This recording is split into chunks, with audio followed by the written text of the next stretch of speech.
Hey, you comic book geeks and you sci-fi freaks. Comic Book Casey coming at you from the Fantasticon in Toledo, Ohio. I am with Mr. Larry Wilcox, aka John from CHiPs. I'd say the more serious, straight-laced one out of the dynamic duo known as Ponch and John.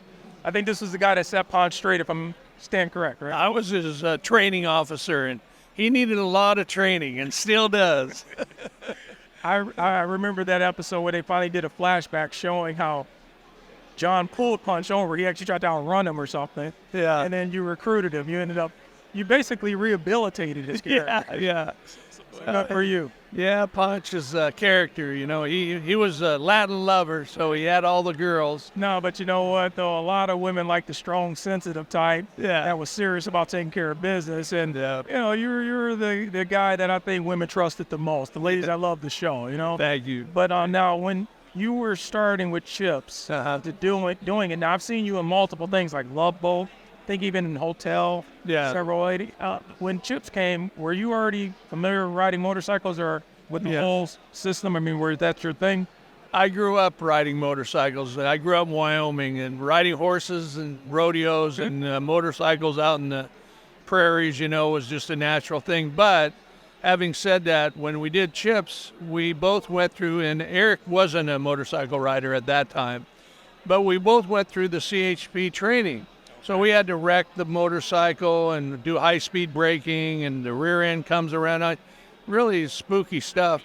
And, do figure eights in a little small rectangle, which is all clutch and brake, balancing that big, heavy police motorcycle. So we got cocky. We got good, and so we had fun. That was our phallic symbol, excuse me. Yeah, I was thinking back to when I first went to California as a child after being a fan of the show, 7, 8 years old.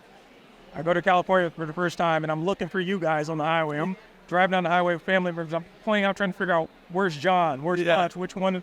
You can't tell what the helmet's on, but I was looking for you guys back then. But, man, so when the show carried on and did the additional, I guess you could say, special movie features of it, what was that like to just be reunited with everybody for you?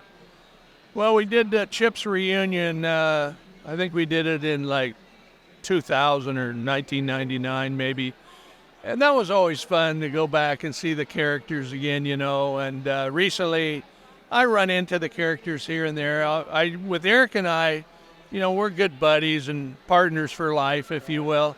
And we do a Comic-Con usually one a month in some major city, high-density city, so that's good. And then I ran into Michael Dorn, who was a Star Trek guy, and he used to be on CHiPs. And Randy Oakes, a pretty blonde girl, ran into her.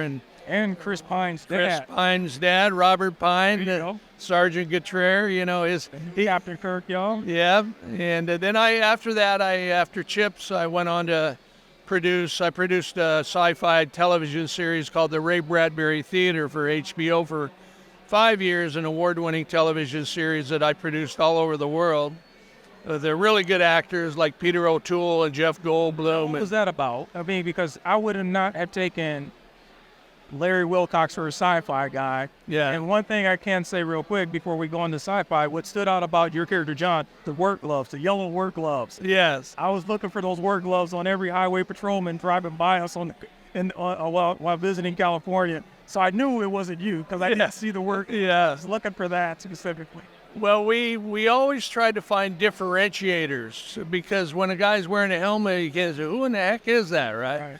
But He's this guy, though. So I had tan gloves. Eric had black gloves. I always had the billy club. He didn't have the billy club. So those were so-called minor differentiators to identify the characters on screen.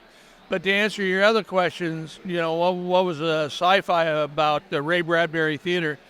Ray Bradbury is a really famous award-winning writer that wrote lots of science fiction, a prolific writer all over the world. And so he's a well-known brand. And so we took his short stories that were, really out there, science fiction, illusion, and had really good talent that did it. And so were you always a sci-fi geek at heart?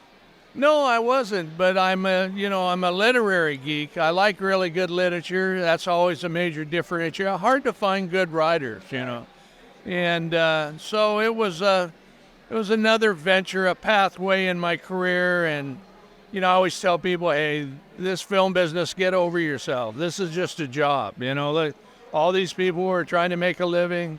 Life today, Biden economics is not good, contrary to what they're saying. And you go buy a hamburger for $24, it's tough. Yeah. And here we are. I feel bad sometimes. Selling these photographs, I feel like I should be giving them away.